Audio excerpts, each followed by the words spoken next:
Hi, everyone, and welcome back to Chitheads. My guest today is Lisa Danylchuk. Lisa is a licensed psychotherapist and yoga teacher trainer whose specialty is bringing yoga into trauma treatment. A graduate of UCLA and Harvard University, Lisa is the founder of the Center for Yoga and Trauma Recovery and creator of the Yoga for Trauma online training program. She has authored 3 books, including Embodied Healing, which I've just been reading, and topics from which we'll explore today. She also serves on the UN Task Force for the International Society for the Study of Trauma and Disassociation, and is also a contributing editor for Best Practices for Yoga for Veterans, published by the Yoga Service Council. So hi, Lisa. Thanks so much for joining me. Hi, Jacob. Thanks for having me. So I'm looking forward to talking to you today about your wonderful work at the intersection of yoga and trauma. But before we get into kind of the nitty gritty and unpacking some of the details of your work, I'd love to hear a little bit about your story and what has led you to this work that you do at the intersection of yoga and trauma. Yeah, it's really interesting, and a lot of times when people ask that, it's a fun moment for me because I often share I was graduating from UCLA. Classic question: what are you going to do with your degree? Where are you going next? And I had really no idea, right? I knew what I was interested in, and I had sort of very basic next steps. I was interested in yoga. I was interested in working with kids. But I didn't have like, I'm going to go to med school and I'm going to be a doctor. I didn't have a 10-year plan.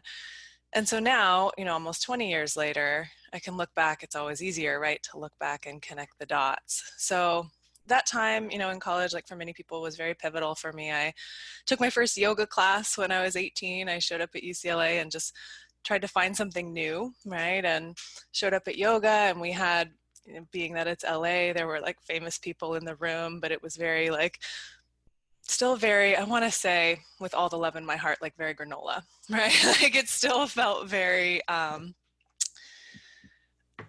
like people were like, oh, yoga, huh? You're doing yoga? That's cool. Like, do you wear Birkenstocks? Do you have to stop shaving? Like there's just all this sort of projection of what that meant. And I think it was very different then than it is right now. So started doing yoga, just fell in love with it. And alongside that was studying psychology and interpersonal communications. And in the midst of my college experience, we really traumatically and suddenly lost my older brother. And the only things that meant anything to me after that, I had been before that like a very busy person, still am, I think. But the only things that really stuck were yoga and working with these youth that I had been working with in Watts. I had actually been teaching them dance and yoga. So those were the things that I think fed my soul during that time. And I still had this background like, why is this the thing? Why isn't it the environmental club or the outdoor trips? Like, what is it? And I felt like both of those things, yoga and working with the kids I was working with, just felt for me like they had a lot of depth, right?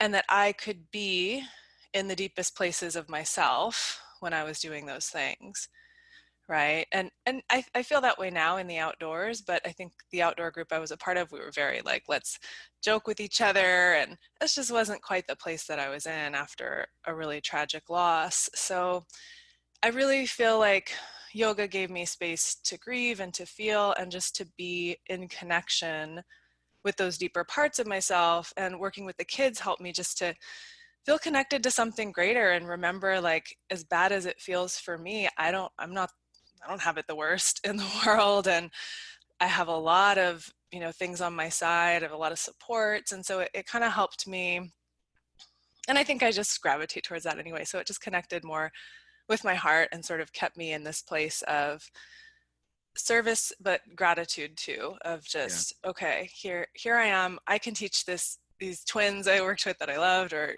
any of the kids there, I can teach them how to dance. I can like make up a hip hop move, and then they'll make up their Janet Jackson moves, and we'll dance, and I'll help them with their homework, and we'll do some yoga. So it just felt like there was there was a lot of space in those places. Yeah. Janet Jackson moves, huh? That was a few years ago. My God. A I few. love me some Janet Jackson.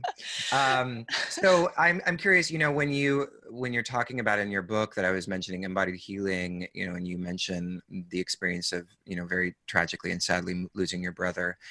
It's really beautiful because you talk about how that experience actually pushed you to a place of love, actually, and really a consolidation of an intention to serve in a certain kind of way.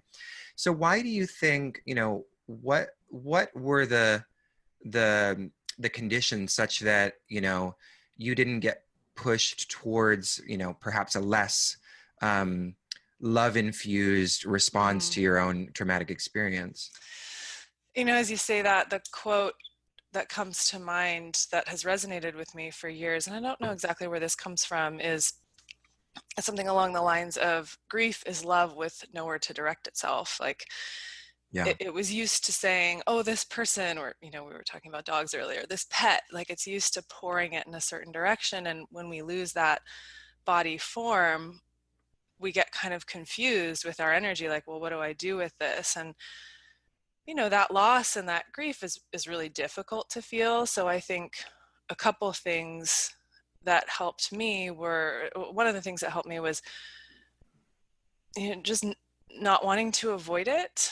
Like it wasn't something I could feel all at once. It took years. I still get sad when I think about my brother, like, oh, he would have been this old, or oh, he would have thought this was so funny. And you can have a spiritual connection with someone who's very different than, you know, having that face-to-face interaction and that sort of more dynamic human experience.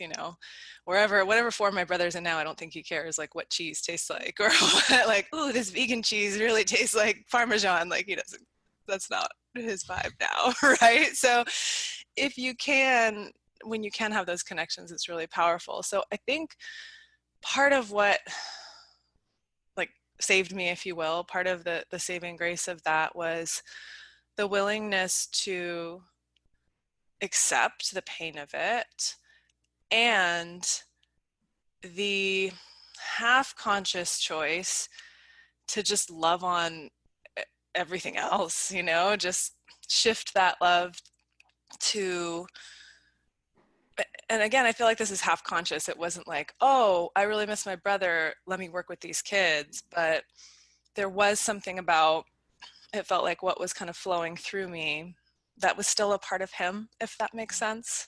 Yeah. Right. And then there's always the element, this is I have two older brothers. One of my older brothers, there's like what would he want? Like, what would he want this to do to my life? Right. And it almost feels like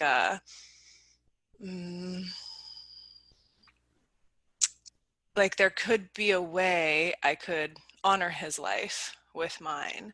And again, not so much at the super cognitive level, but I think when I look back and at a deeper level, it was like, how can I make something good out of this painful experience? And honestly, as much as I've studied these things, resilience and post-traumatic growth, I don't know exactly where that switch is to flip in folks from kind of going down into a spiral. There are a lot of little like places we can track that. Where is it happening? But some people, there's something really soon after something happens where they're like, I just don't want this to perpetuate more pain in the world, right? Like parents who lose kids, right? And Mothers Against Drunk Driving or whatever it is, like they're like, I just want to make sure nobody else feels this. So there's this impulse, I think, within us to come together and protect each other from harm. And maybe that's a little bit of the switch in there. And then there's a lot of, we can trace our thoughts, we can trace our emotions, but yeah, sometimes it's a little bit of a mystery. Yeah, so the way you're describing it and kind of and I love actually the way you start the book out in terms of talking about trauma from love. I mean, I feel like, as sort of foundational as we all can admit love is, I feel like that's not usually the way people, enter into that conversation. Um, so I'm wondering, what the in terms of like our cultural disposition to individualize everything, right? I'm wondering what Mm. you think, kind of, because the opposite of that individualistic, like I just need to take care of myself, I need to pull myself up by my bootstraps, I need to, like, you know, heal myself personally and individually. We might contrast that with love, which is more about like helping each other, community support, collaboration, group kind of engagement. Do you see there being a correlation, or between this kind of individualistic mentality and maybe a difficulty with developing skills that might help one resolve or move through trauma? Yes, I want to say, there's a lot of messaging out there of self-care, and then the conversation, I think, in a larger way has shifted towards, hey, wait, we need community care. I also see what you're talking about as a shift from trauma-informed practices, trauma-informed yoga, to actual attachment-informed, relational, um, community-based, not just in, because community can go in any direction. It can be positive, it can be neutral, it can be harmful even. But I think this understanding of basic human needs in relationship Mm-hmm. is foundational underneath basic human needs in response to tragedy or trauma, right? And when you look around the world, there are plenty of cultures that have ways of pulling together after something awful happens.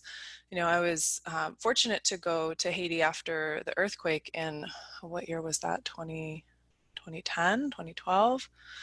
I can't remember exactly now, but the devastating earthquake that happened in Haiti and Port-au-Prince. And, there were people gathering together and singing. I mean, there were also problems. It's not like, oh, it was a big kumbaya after the earthquake, but some simple things like that, where if there's harm done, like there's sort of instinctual communal ways of, or cultural communal ways of healing, that I do think an individualistic society kind of strains out or sometimes even shames, right? Like a lot of our body responses and our connection responses, it can be like, oh, you're weak if you cry, or whatever those messages are that kind of strain out really a possibility for healing. So I do think there's an important relational collective piece of this that really helps foster healing. And I don't think we can ignore that. I don't think I don't think we can override it, like really pull the bootstraps super hard. And, like I just, at a certain point, I think we have to admit that's not working and there's something else we need. Yeah. Well, it's obvious that, I'm sure, and given the work that you do, like there's a significance to both, right? And certainly in the role of yoga in kind of its integration with psychotherapy in your work, of course, there's an element to community of it, but there's also an element that you're working with your own embodiment, right? So well, I guess I'm curious when you really kind of woke up to the relevance of yoga to this trauma-informed work, or trauma recovery, and then also how you see trauma as, or how you see yoga as kind of being a wonderful aid in this process. Yeah, the longer I've kind of been in this field that's really spanning at least two fields, yoga and psychology or yoga and trauma work, the more connections I see. It's like, I would do another training or have another client and go, oh, like this, oh, like that. This is another way the philosophy connects. This is another way the practices can serve. So I think there's a lot of smaller examples. But in a larger sense, yoga is so multi-layered: physical, mental, emotional, spiritual. In a lot of ways, it's accessible, right? I mean, that's arguable. We could go through that conversation, but accessible, and by accessible, I mean, you don't need a lot of fancy props. You don't need fancy clothes. You can do it in your underwear. You can do it while you're traveling. You can, you don't even need an internet connection if you kind of have some understanding of what you're doing. So it's one of those things you can learn and take with you. And I feel like with that, there's something really empowering about that, because you can choose. Do I need something really physical today? Do I need something more subtle and energetic? How am I working with my mind? And with that, it can be, it isn't always, but it can be responsive to where you are and what you need from day to day. And I think if you have a really good teacher or learning environment, then your yoga becomes, and especially if it's trauma informed, whether or not you're calling it that or not, if it's just if it is, uh, you can kind of take the tools you need and use it to serve. It's not the CrossFit workout of the day, right? Where like you show up and you're doing, I don't know, snatches or pull-ups or whatever. Like Snatches, yes. I love that you know the lingo there. I've been to one CrossFit class and we did snatches. So I learned. I was like, all class, really? I Like, know, it's horrible. I did oh, CrossFit for a wow. while. Yeah. Yeah, it's like, which muscle group is this good for again? Um, so love to my CrossFit friends out there. Um, right, but there's like that's an example of a community that becomes structured, right? There's a structure to it, and oh my god, we crave structure, right? We need that in a lot of ways, and yoga offers a structure, but also I think in its healthiest form turns it back to the student. What are you noticing? What are you aware of? What's the best choice you can make right now, right? How can you be in relationship, like you said, to the whole of your body and the whole of your experience? In more sort of fast-paced cultures, we tend to just override our emotions. We'll distract and just move on, move on, move on until, we're 30 and we go, wait, what just happened for the last 30 years? And what about the emotions that came with that just didn't have space because of cultural messaging? I shouldn't cry, or I shouldn't be weak, or whatever. And then you get on a mat and so many people, everyone's wired a little differently, but so many people then, oh, I'm in Shavasana, why am I crying? Mm-hmm. Oh, it's the end of class, I've had my attention really focused and I've kind of moved through my body, and now that I'm resting after, I might feel really anxious, I might feel really sad, I might just all of a sudden be aware of something that was in the background. And I think that's like the integrative side of it, right? It's actually pulling parts of you together, inviting everything onto the mat, rather than saying like, oh, you're sad, leave that at home, do your work, like no time for tears while you're doing your snatches or whatever. Like it's That's when I really want to cry, actually.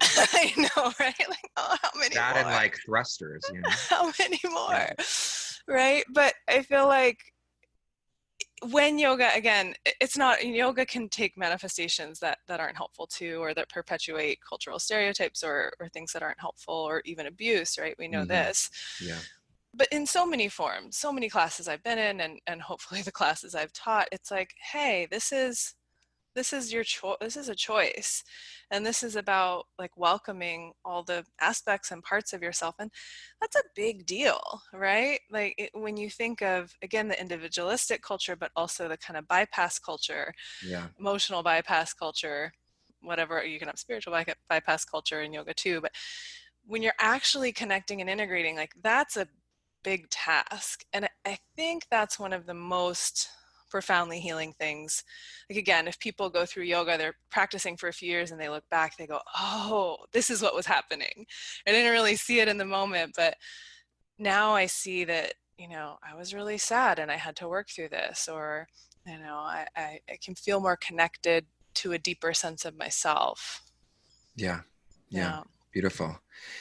So I want to ask you about, because obviously, and you remark on this in your book as well, that trauma has become this kind of totally ubiquitous word. And as we know, it's become wildly popular, as, everybody's doing trauma-informed trainings, and it's wonderful. I mean, to acknowledge the impact of trauma in one's life. But there's almost this sense that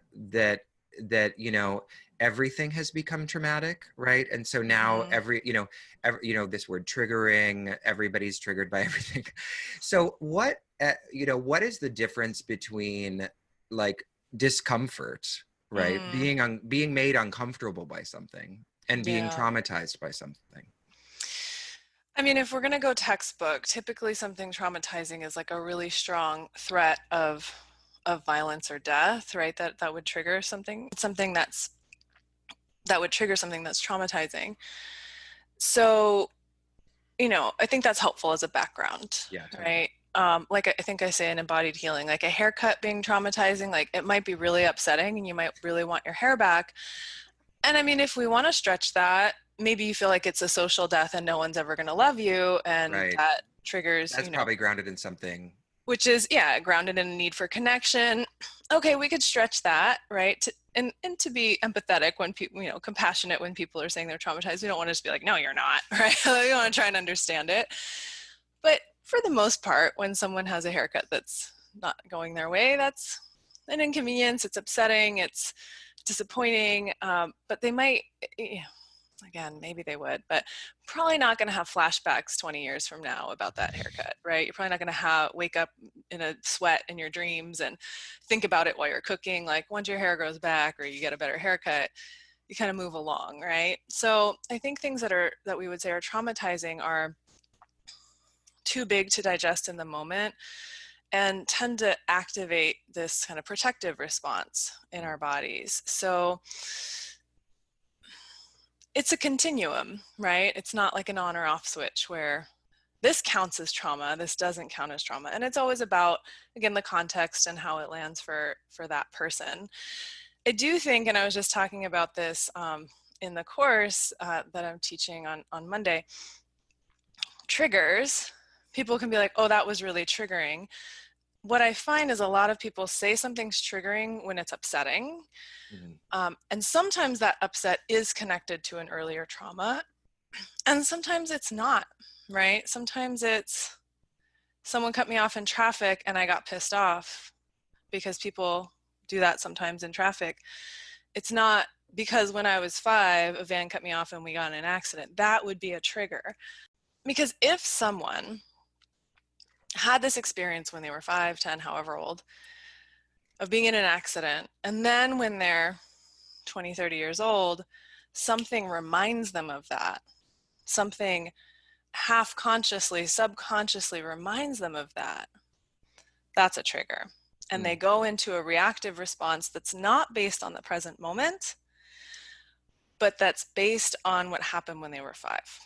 Yeah. Or what happened earlier in life. So that's a trigger. And a lot of us have been through really upsetting things, and we're always going to be, our brains are taking in information and learning from our environment, trying to protect us from things we've been through before. But if we want to get a little more defined about what we're saying with triggers, it's when you get pulled into a reaction that's actually rooted in the past, right? It's not about what's happening right now. Some people will call that projection. You're projecting. Projection, I think, is a little bit of a broader term, a little bit more about maybe like the dynamics in our family of origin, or things we've internalized from one setting that we're putting on another. So I think a trigger is more specific, and it's not just about, oh, I have feelings about that. Yeah. That's having feelings, right? So the main difference is just that, is it rooted in some unresolved trauma in the past? I probably was 5, I was in an accident with my mom. We were rear-ended and we were singing Puff the Magic Dragon, the song. Oh, yeah, yeah. And that every time after that, like anytime I heard that song, it was just like Yep. deep, like flying through the air. Yeah. And I mean, how awful, right? To be a kid and have this beautiful song and have that paired. But that's exactly what happens. Our systems are looking out for what caused that. How can I prevent it in the future? Oh, we were singing Puff the Magic Dragon. That must be the antecedent to something awful. It's just like behavioral training a dog. Oh, come here, sit, now you get a treat. Oh, when I sit, I get a treat. Like very basic wiring in our systems. And I appreciate that example because I try to offer anything can be a trigger, right? Like green leaves or the smell of lavender or a lawnmower or a color or Puff the Magic Dragon. So we might come into class and think, oh, I have this wonderful thing to offer, and it ends up being a trigger. We're never going to be able to know everyone's triggers. A lot of people don't even know their own, right? So even if you were able to have a little form, which this would just be so challenging as a teacher to try to like, okay, I can't say Puff the Magic Dragon, purple's out, lavender's out, I can't look people in the eye, but I should look other people in the eye. Like Yeah, exactly. you would never really, you would just Magic be Dragon painting, is out. right? You would just be painting yourself into a corner where you probably feel, Well, that's interesting that you're saying that, because this is something that I've also discussed with other people. I mean, I have no expertise in this area, but I've talked to some people who, are psychotherapists like yourself, and there does seem to be, and tell me if you agree with this, a misunderstanding about this sort of thing, where the idea is that in order to really be trauma sensitive, we have to remove all triggers or potential triggers, right? And is there something? Is there a difference between like being, obviously trauma informed and sensitive to, obviously not, talking about the guru that sexually abused a student, to, that kind of situation versus like, I remember one individual I spoke to about this, that is like, actually there, there is a part of the process of trauma recovery that involves sort of facing and acknowledging some of these triggers in a certain kind of way. Yeah, I've got a couple of things to say in response to that. The first thing I'll say is I think of a lot of things on a pendulum swing, like the far one side of the pendulum, which, yoga has probably been in this place too much, is complete obliviousness to Totally. triggers. I'm going to go volunteer in the Rape Crisis Center, and we're going to start in Supta Baddha Konasana with our knees apart, lying down on the floor. Like, I mean, my brain explodes. Like, what? How and why would you ever? But like, these things happen, Yeah. right? And then go to the other end. I used to work with a program in juvenile hall, a girls program. It was a 6-month intensive program. You go to the very like, I can't do anything triggering. Okay.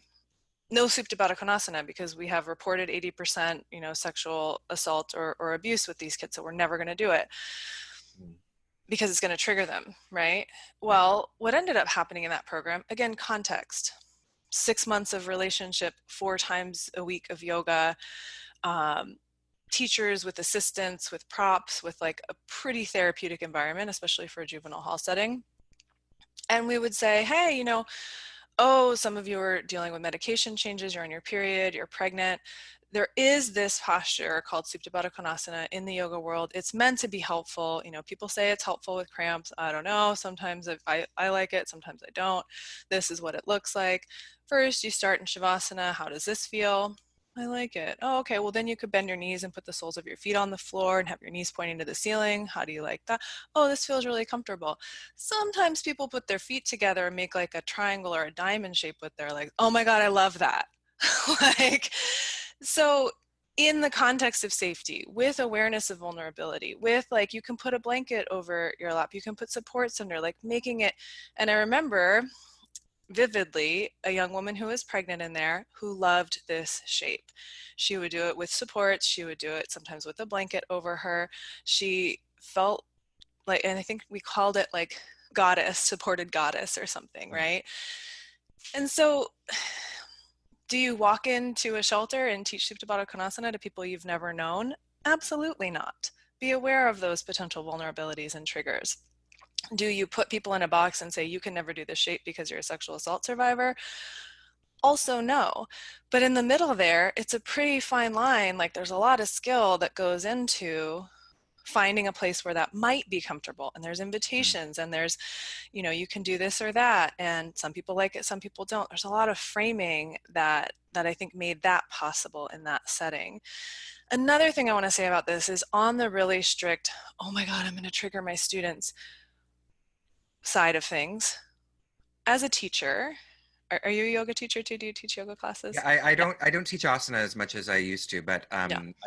but yes, I am. Yeah, right. So let's say you're walking into a room of 30, 40 people. You've never met them before, and someone says, okay, you really have to make sure not to trigger anyone. And I heard that this is a trigger for one person. I heard that that's a trigger for another person. I heard that breathing's a trigger for one person, and I heard that grounding is a trigger for someone else. And you're like, oh, great. So you have to walk in and go, oh, like, where is your system? If someone's like, oh, don't trigger people, Yeah. right? Oh, you said something wrong. Hey, oh, you said something wrong again. Oh, you said something wrong again. Like, the teacher is going to be stressed and anxious and doubting and questioning. And it also doesn't leave room for repair, understanding, healing, like the messy parts of healing that actually are like it or not, they're a part of it, right? And understanding, right? So I think in that middle ground, there's, yes, please be aware. If you're working with people who are incarcerated, don't tell them to bind their hands behind their back. If you're working with people who've been sexually assaulted, don't have them, in a shape that's bending over for 2 minutes or with their legs open on the floor, like things that are sort of obvious vulnerabilities. And if you learn something that you had no awareness of, that someone in the nonprofit you're working with or the school says, oh, this is really upsetting for this group, be sensitive to it, right? Be Yeah. responsive to it. Don't use, some people don't like the word safe, right? Okay, we're not going to use that. Some people love the word. So I think we have to find this relationship again. It's not, I'm going to become the perfect yoga teacher by being very anxious and doubtful and perfect, right? Mhm. It's, I'm going to learn about these people and I'm going to get it wrong. And I'm really sorry for that. And I'm not here to try to upset you. I'm here to try to offer you resources. So when I say something that doesn't work for you, can you, like, please, I really would love it if you'd let me know. There's a suggestion box outside. I have a form on my website that's anonymous. I'm happy to listen after class or in class if that's necessary, right? Mhm. Like if there's this conversation and there's a true intention to, like, I'm really trying to take care here, that leaves a little more room to breathe for everyone, right? The teacher can be like, oh, okay, I did it again. I said something that was upsetting for a student and I'm learning from this. Like, thank Yeah. you for telling me. And that takes away that rigidity of, like, I have to get it right and I have to be the perfect teacher. And it also takes away the sort of chaotic, oh, I'm just going to offer up anything without thinking. Mm. And, it's your problem if you get triggered, which, doesn't really There has exist in been. my world, but does exist in the world, Yeah. right? Like, I don't see it a Absolutely. lot, but it's out there. I really appreciate that. That's a really lovely kind of nuanced way to look at things. When you were talking about, um, specific triggers, I was thinking of the one around breathing that I've heard of, like someone was a drowning, like almost drowned. Yes. And so like, how do you go to a yoga class and not be triggered then if your trauma is around breathing, Yeah. since it seems so central to yoga? Sorry, go ahead. Yeah, well, a couple of things there. Like sometimes just breathing and connecting with your body is too much. If there's a lot of like memory, repressed memory, or just experience of trauma held there, especially physical, sexual abuse, Yeah. right? I actually had a private practice client who would go to yoga, and she had a trauma that was around drowning, but she was fine with the breathing and yoga.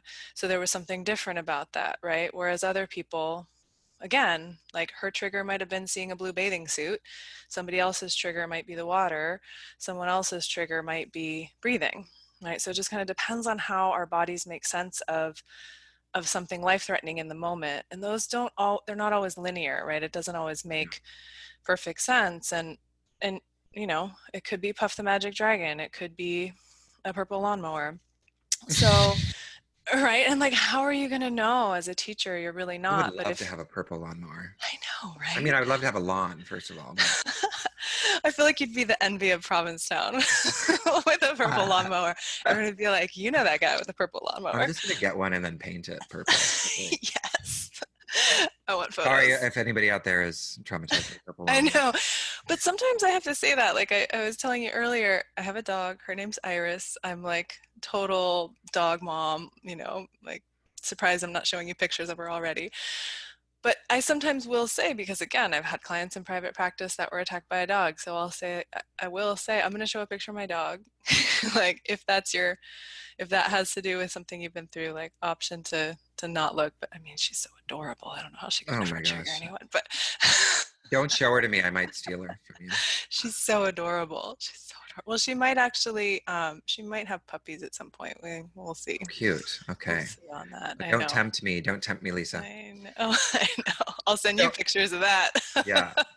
So, okay, I want to ask because as we're talking about this experience, me being in the accident. So, like now I'm 37 years old. When I think about that song, like, yeah, there's some resonance there, like it's a memory, but Yeah. it doesn't trigger me. I don't have Yeah. fear around that anymore. In fact, it's kind of funny to think about like Puff the Magic Dragon had holding that significance, but there was a time. And so, what is, so there's obviously like, right, the body naturally heals itself. There's like a natural process that in some instances of experiencing trauma, they just unfold towards a healing direction. Mm-hmm. And so I imagine this has, correct me if I'm wrong, has something to do with the concept of resilience, right? And so I'm wondering, what what are the conditions such that, like, in my experience, like the resilience of my body mind allowed for a resolution of that trauma. And in other instances, it can persist and Mm. stick, in someone's nervous system and perpetuate itself in that way. A lot of times I'll think of something traumatic as a big meal, right? And it's a lot, it's too much at once, it's a lot at once, it's a lot of emotions, it's a lot of, responses physiologically in your body. If there's space in relationship, you became interested in yoga and contemplative practices. I obviously believe those can hold space for healing. Right. So if there's space for some of that emotion, that response to process, to move through in its own kind of rhythm, then, and you've probably told some people in your life that this thing happened to me when I was 5 and this was my response. And you've probably heard Puff the Magic Dragon a few times since you were 5. And It's been a while. so, I mean, if you want to bring it out, but the thing is like, we don't have to get to the point where we're like, oh, I can be strong in the face of my triggers. There can be this kind of falling away of the intensity. And it's really more a processing, I think. And that might happen in the foreground, in therapy and conversations with loved ones and reflection. It might happen in the background through just the breaths that you're taking into your body and working with, how you're holding things and how you're feeling and just growing in general, right? So I think triggers are more likely to become more deep-rooted and persistent when there isn't space for that. And Mm, sadly, when you think about, and I know this is improving and there are a lot of people trying to make this better, you think about veterans coming back from war. I mean, that's where the PTSD diagnosis even came from. And even not that long ago in the last few decades, it's like you're going away and you're going to be the hero. And then if you come back and you're not the hero, or if you saw your best friends die, or you saw other people die, or you killed people, or all the horrific things that happen there, and you come back and it's like, that doesn't really fit. Like coming back and processing those things isn't well fit into the model yet, into the yeah. model of the culture, into the model of this is who I am as a soldier or a warrior, or right. So when there's this disconnect, well, then that disconnect actually prevents, let me process this the way I need to, right? Let me move my body. Let me talk to someone I love, maybe about what happened, maybe not about what happened, maybe just about how I feel.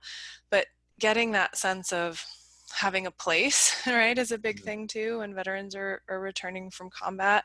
Like having a place where you can go where you can start to move through some of that stuff, yeah. right? And I think veterans are one of the big examples too, because this is like really intense. If I'm talking continuum, like high level intense trauma, like if you're seeing Oh my kids gosh. that Yeah. have been killed, you're seeing body parts flying around, like these are things that I hope to never see in my lifetime, that people who are in combat, like, right, I can even see on your face just talking about it, you're like, oh. And then being there and having to actually work through that, that's a big ask. And it's Yeah. an even bigger ask when mental health support isn't, really well integrated and offered, or there's a culture that says, that you have to navigate, or a system that you have to navigate that makes it more challenging. So I think, yes, there can be this natural arc of healing, and there can be impediments in the way. It almost makes me think of the Rumi quote that your task is not to seek for love, but to look for the things preventing it, essentially, right? Yeah. Look for the blocks in the way of it. Beautiful. And I think about that a lot too with healing. It's like, well, what's stopping you? What belief? or what cultural message, well, that if I cry, that means I'm weak, or if I share this thing, or if I admit this thing, it means I'm bad, or I'm wrong, or I'm dirty, or whatever other thing. Mm. So a lot of those things are the blocks in the way of that natural process that like you said, I think is within us. We do have an impulse to kind of integrate these things and move forward. Yeah, well, I like what you're bringing up because you're sort of addressing the fact that like while I might not have like directly addressed that trauma in therapy or something, I still had my meditation practice and I had my asana practice, and that very well may have had a huge impact on the natural arc of healing. I'm putting that in air quotes right now. Mm-hmm. So, the natural arc of healing for me may have been completely, connected to these contemplative practices such that they assisted in a process of healing without needing to actually directly address it, which is, I think, is an interesting kind of point to bring up, just because I think it touches on what you talk about in the book in terms of polyvagal theory and bottom-up processing versus top-down processing, right? Because there is this sort of model that we might still be a little bit stuck in, that thinks that in order to address things in our life, we always have to talk through them, right? Always like Mm, top down, cognitive addressing, narrativizing in a certain kind of way, yeah. and thinking that healing comes from that. And maybe in the instance of this, car accident, insofar as it was traumatizing for me, I was engaging in kind of this bottom up processing, adventure of contemplative practice. So do you have any thoughts on that as being, am I on, is that seem right to you? I think that's a big part of it. There's also the element of like, you said you were 5. Yeah. Like, is a 5-year-old like, let me write you up my resume and let me tell you the story from A to B to C. No, a 5-year-old is still often in more of an imaginative place and more of a some embodied sort of somatic place. And this varies so much from person to person too, that I think it's why a lot of trauma therapists will just have different tools. Oh, I can offer some hypnosis, I can offer EMDR, we can do some neurofeedback, we can do some yoga, we can, work with cognitive behavioral therapy or dialectical behavioral therapy if that feels like what's going to be most helpful for you. So top down, bottom up, I think we kind of meet the person where they are, and then usually we got to find some balance. So the folks that are very like, let me get this into a box in terms of the narrative, it's like, well, let's also kind of sweep through and see what's still alive in your emotions and your body. And because you might tie this up in a bow in your mind and then enter into another relationship and have a really similar dynamic come up, or keep having intrusive thoughts or memories, right? So it's never going to be all one thing. And those things that happen, a car accident, your whole being goes through that, right? It's not like, oh, just my body, or right, it's all these different layers, which kind of brings us back to, well, how is yoga helpful, why is yoga helpful? There's all these different layers there, right? We can look at the energetic, we can fold in wisdom from traditional Chinese medicine even, or right, Zen Shiatsu, or just energy in the body, that whole concept. Mm. So, in some of your in the book that I've been mentioning, you talk about this research around power posing, Oh yeah. which I thought was really interesting. And I'd read a little bit about. I think I'd read it. It was an article a few years ago about how, like the sort of rounding forward of the shoulders. Do you see this? Like the rounding forward of the shoulders and like the collapsing of the chest has been Yes. associated with depression. Um, Yeah. and that actually, like, broadening the shoulders, but actively Yeah. rectifying that in a certain kind of way has a kind of Yeah. corresponding emotional resonance. So can you talk about a little bit how that works and why that's so kind of important to this whole conversation? Well, I will say with the power posing, this was years ago. Amy Cuddy had a TED talk about it that was really powerful and really popular. And then some of the other researchers on the study, for whatever reason, I'm not going to guess why, were like, oh no, the study wasn't, they were people who did the study wasn't as strong. And so there was some controversy around it, definitely, that it wasn't Mm, as causal as they thought, or as the okay. study purported. But there's this like, sort of intuitive wisdom in this, right? Like if you meet someone and they're like, hi, how are you? Like you're probably not going to describe them as energetic or full of life, right? Yeah. Whereas if you meet someone who's like, hi, how are you? You're going to, oh, okay. Like there's something that just clicks in our minds of like, oh, this person seems like they're in an uplifted place. There's also wisdom passed down through yoga. You know, one of the traditions I was in for a long time, Iyengar yoga. Patricia Walden was my teacher. She wrote the foreword to my most recent book. And she would often pass down the Iyengarism of full moons in your armpit chest, which is, I I love guess, it. like, right? I love it too. It's like having that full circle here, right? You can Yeah, yeah. draw a whole circle and your armpit chest is open. And the saying is, if your armpit chest is open, you'll never get depressed. And Patricia's someone who's open about this, struggled with depression coming into yoga. So this is something she would pass down. Now, do we have like a randomized control trial about, you know, Armpit opening the chest. armpit chest versus closing the armpit chest? We don't.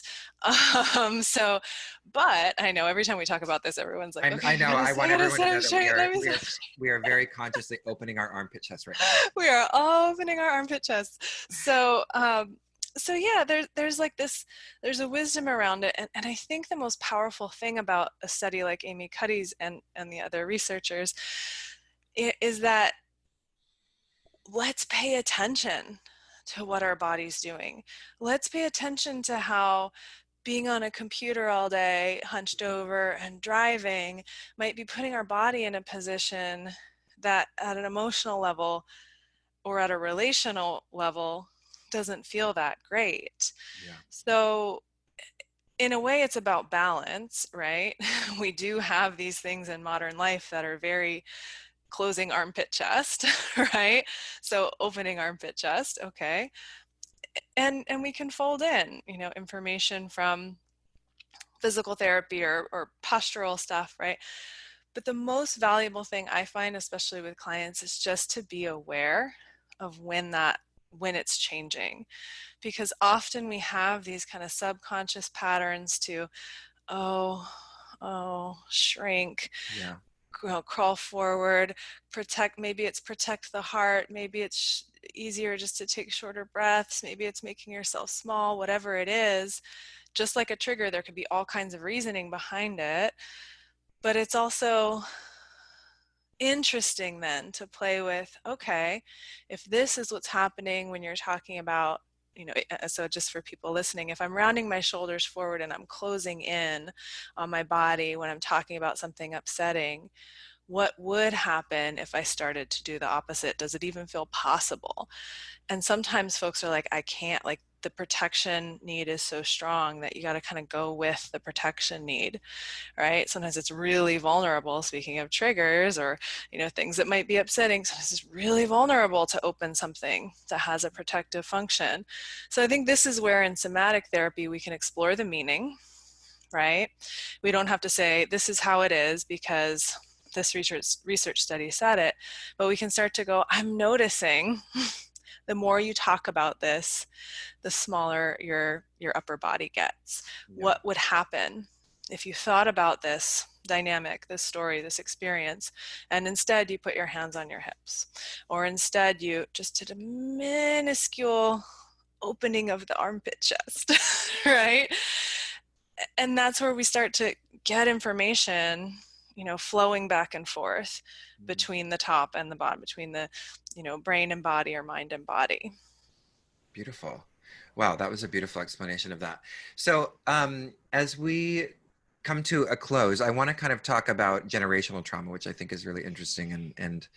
And what strikes me as what maybe is more challenging about it is that it if you are experiencing generational trauma, right, you don't always know where it's coming from, right? You like the symptoms of it in your life. You're like, oh, I've had an amazing life. I had amazing parents. No one ever abused me. Like, but I have this terrible, life altering fear or something. So in those kinds of situations, like, how does one proceed as a person in your line of work? There are a number of ways. The first thing that comes to mind is understanding it, putting it in context can be really powerful. So, if someone is a descendant of a survivor of the Holocaust, let's say, Right. and they have a certain fear, and it's not, if it hasn't kind of fallen into that context yet, you can go, oh, well, doesn't that actually make sense given what your ancestors went through or your great grandpa or whoever, right? Yeah. Doesn't that kind of make sense that you're afraid of this thing, or that this, there is this background anxiety, or, you know, however it's manifesting for them. I think if you put that into context, I've seen a lot of folks have this little light bulb moment of like, oh, and it's so much easier to then have compassion for what's happening within us, Yeah. right? And to work with it rather than struggle against it. Oh, I have this anxiety, I got to get rid of it, I got to get rid of it. And then when you go, oh, I have this anxiety because, my ancestors were imprisoned, right? Or there's still some of that alive within me. I think it puts us in a more generative place of caring for that, of understanding that, and of slowly working through, oh, that's not what's happening right now, right? This is like one of my favorite mantras is, this is what's happening right now. Hmm. That's not what's happening right now, right? And so with that,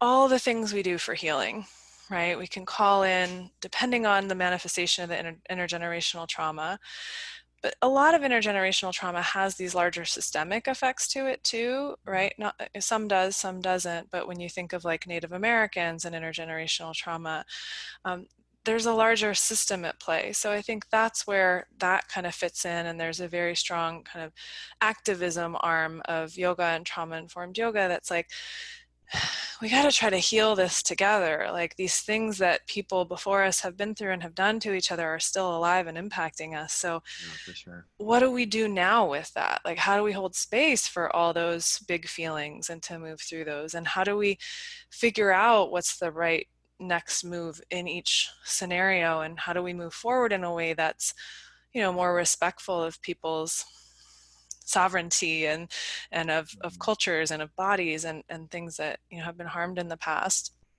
Really interesting that, you might be aware of this when a mother is pregnant, if she has a female fetus, the eggs within her ovaries are forming while she's in the grandmother, right? Yeah, yeah. So when we talk about environment, we talk about, oh, your environment impacts you. Well, okay, my mom was growing inside my grandma, and like in a way, I was an egg. I was half a human. In a way, I was there, right? Wow. Genetically speaking, like I was there. So when I look at similarities I have with my grandma, I'm like, all right, on all sides, I can look at my family and go, oh, isn't that interesting? I really resonate with that. Oh, I really resonate with that too. Kind of put your pieces together, and of course, you're your own human being, but there are these influences that are there that when we can look at them and be aware of them, we're in so much more of an empowered place than Mm. if it's just running in the background and we have no context, right? Yeah. Wow. Why does that happen in the case of females but not males? So males, their sperm like turns over every, I don't know what it is, 2 days or 2 hours or something. It's like much faster. Whereas eggs in females are just there, and there's, so to speak, like a finite supply. It's not something that keeps regenerating. So But that's the am I difference. not half of an egg as well? Oh yeah, men and women would both. So that would be true for you too. Oh, okay, okay. Yeah, it would be true for you too that you were, but it wouldn't be that the next generation was in you at the I see time. what you're saying. Okay, okay. So, but So I on would the also be affected by yes, I was also in my grandma, basically. yeah, yeah, yeah. On your Okay. mom's side, you were exactly That makes a lot of sense, actually, knowing my relationship. right. And She's then now you go, gone, but like makes a lot of oh, sense. Yeah. and then you go, Beautiful. oh, I was there. Right, Yeah. So you right. bring up an interesting point, about the systemic issues. And of course, we are in a stage where there's been very recently like a collective purge around, racialized trauma and all of the, systemic racism that we've been facing. And, um, obviously like your work is in, largely individual psychotherapy, but what are your kind of thoughts on, um, collective, this goes back actually to a question maybe we had towards the beginning, like collective modes of healing. I mean, how do we use these insights that we've been talking about to kind of address our the cultural traumas that we're all, a part of or have experienced? Well, I think understanding trauma and respecting its legacy, I want to say, Yeah. is a big part of it, right? So if someone has, in an intergenerational way been through really horrific things, I mean, you hear all kinds of messaging around these things, you know, oh, well, that's not happening anymore. Well, yeah, Yeah. but the imprint's still here. So Yeah. so yeah, we can use that mantra, well, that's not happening right now, but it kind of doesn't apply when dynamics wise it's still there, there's still echoes, right? Or there's, Wasn't that long ago. it was not that long ago, and there's, like, again, awareness of trauma, awareness of emotions, awareness of dynamics, right? It's not just, oh, someone was shackled in chains. It's, what's the mentality that goes with that? What's the impact of the disempowerment with that? Someone who's a descendant of someone who was enslaved in the United States, like, might be listening and go, oh my goodness, I was in my grandmother, she wasn't free, or my great grandmother, right? So Yeah. that kind of recognition, again, it's context, but like, think of the grief with that, think of the anger with that, think of the injustice with that. On the flip side, like, think of the, oh, well, I just learned my grandpa was or great grandpa was a slave owner. It's like the shame in that, like, so when people come to these conversations, I think there's really deep emotions there for good reason. And sometimes what happens is people are just kind of tossing emotions back and forth, um, in efforts to clear the air, in efforts to express, in efforts to process. But we don't, unfortunately, we don't have a lot of places. I think there are some smaller places where this is happening in a really positive way, but we don't have a larger systemic leadership that can hold, hey, this is what happened. This is the truth of history. Mm. This is where we are right now. We're in a process of healing. Healing is messy sometimes. All the stuff, comes up and out and through. And, I have in my opening paperwork for therapy, sometimes it's like cleaning a room. You take everything out, and then the next thing you know, you're overwhelmed. Like, oh my God, the closet's on the floor, the desk is upside down. Like, what do I just want to leave. I don't even want to keep going, right? So it's really normal to have a sense of, and I think part of a therapist's job is to try to pace things so that you don't get super extra overwhelmed or paralyzed. But I think we're in this place, in the States at least, where things are unpacking, and there's progress in that for sure. But it is uncomfortable and it is difficult, and I think the practices we have of mindfulness and yoga can help with that. They're also within the system though. So changing the ways that we do things on a larger scale, I think, can really help. But there's ways to even use svadhyaya, self-study, right? We can look at the yamas and the niyamas and just say, okay, ahimsa, like nonviolence, peacefulness. How can I even come to this difficult conversation with peacefulness, with compassion for my own feelings and someone else's experience? And so I don't think it just has to be conversations either. Like, that's a big part of it, and I think that's, one of the arms of healing. But like you said earlier, there's this whole, like, body Yeah. process, and I think attending to our own bodies as we go through this is an important piece, and taking care of ourselves with boundaries and choices, and taking care of each other best we can. Yeah. I think it really comes back to that, right? That compassion and care. Wow. When you were talking about the kind of, failure of leadership or lack of leadership, I had this kind of vision or thought of like, you know, what a beautiful like world it would be if we had our heads screwed on straight as a culture, and we had a let's what are the names of governmental agencies, like an agency or like a ministry or department of collective healing. Like imagine Yeah. if even a if even if a small percentage of the money that goes into military were invested in a department like Mm, that, like yeah. how incredible that would be. And it's so it's so possible. We could so Yeah. easily do it. I mean, if we can hand tens of thousands of dollars out very easily to families and businesses during the COVID pandemic, we can certainly start an agency that like addresses our Yeah. collective traumas. Yeah. Divert the funds of like 20 tanks and put it somewhere Yeah. else. And you make a really good point with that. And it just made me think of, I was presenting at a conference in New Zealand last fall, and we showed up, and the mayor came of Christchurch, and they had been through a lot of trauma in their community. There's a native population, right, in New Zealand and Australia and Canada and the States that's been oppressed and had all these atrocities done to them. And the mayor's first thing was, one, they use native language to greet people. So everyone from Christchurch seemed to have this, had this sort of some capacity. I know they said it was taught in schools of the native language, and would say greetings to each other. Um, and and they would say, I want to honor that this is, I can't remember the name, but Maori, or, one of the Maori tribes. I want to honor that this is Maori land. So the mayor comes out, right? It's talking about leadership, to welcome a conference of people from all over the world. And one of the first things she says, hi, welcome, says welcome in the native language as well, and then says, I want to honor that this is the Maori tribe's land.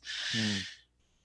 And I was like, whoa, I don't even know what land I live on in California. And I had to come back, and it's like, is this Ohlone? Is this, looking at different maps? And just the knowledge and the recognition of that, I think, is a step in the right direction. I know Yeah. people, I'm sure people have all kinds of feelings about it, and that's fine, that's good, that's welcome, but like at least putting it on the table. Like, I Yeah. want to acknowledge that this is Native American land. And so I've seen that since in other presentations, folks from Australia and from Canada saying, hey, I just want to acknowledge this is the land that we're on, and then moving on with their presentation, Yeah.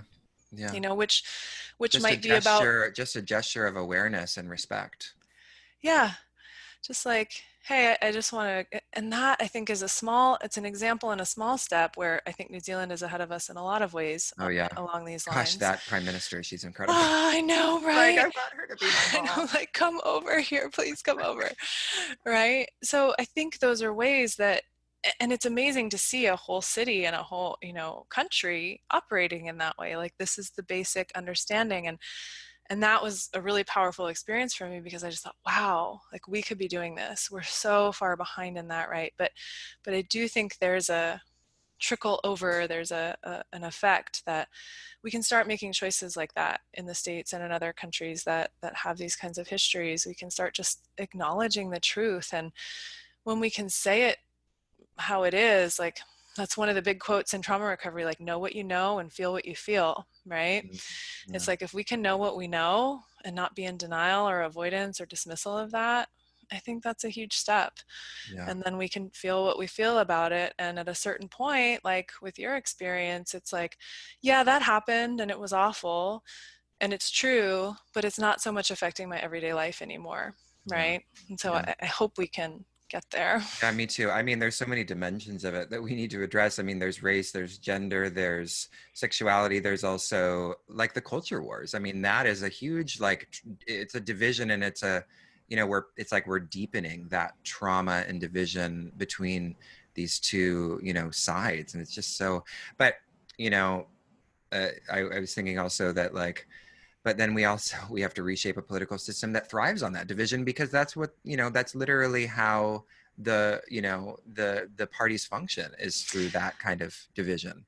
And go back to polyvagal theory you mentioned earlier, division and us against them puts us in a place of defense and protection, Yeah. versus let's honor each other, let's speak what's true, let's try and connect. That's a very different biological function in our body. So I do think that the individual part of it is like, if we can get to know our own bodies and how they're functioning and learn, like, it actually feels a lot better when I'm in a ventral vagal state than I'm in a dorsal vagal state. And some people are living their whole lives in a defensive, protective, dorsal vagal sort of zone.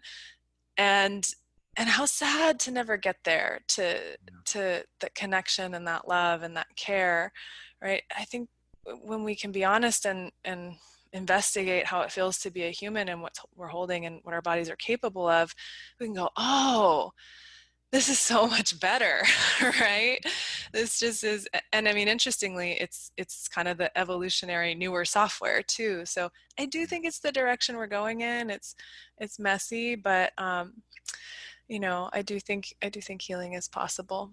Well, as long as people like you continue to do the work you're doing, I think we will get there. We got to And you just too. plant It one takes a seed at a time. village. And you too. It takes an Thank you. entire village. Yeah, it Yeah. really does. Well, it's been so lovely chatting with you, Lisa. Is there anything else that you'd like to talk about with regards to anything that we've explored today related to trauma and recovery? I think that wraps it up for today. I mean, we could go on and on forever, but maybe another time. Yeah, for sure. Well, before we jump off, I would love for you to share a little bit about, anything that's coming up for you. Of course, you're right now teaching a course for embodied philosophy, yoga for trauma recovery, so if anybody wants to jump in that course late in the game, there you can watch the last session. It's recorded and available. So do join Lisa if you like. Is there anything else coming up, Lisa, that you want to share? Yeah, I also have an online training program starting September 7th. So I've got resources and all the information about trainings on my website. It's howyoucanheal.com. Oh no, it's howwecanheal.com, which is just easier to spell than my name. So howwecanheal.com. You can find lots of resources for mental health. And, if people are going through it with COVID, there's lots of emergency numbers there, some videos, some free trainings, and then all the information about the September training as well. Amazing. Well, thank you so much, Lisa. It's Yeah. been such a pleasure. Likewise, Jacob. Thank you for having me.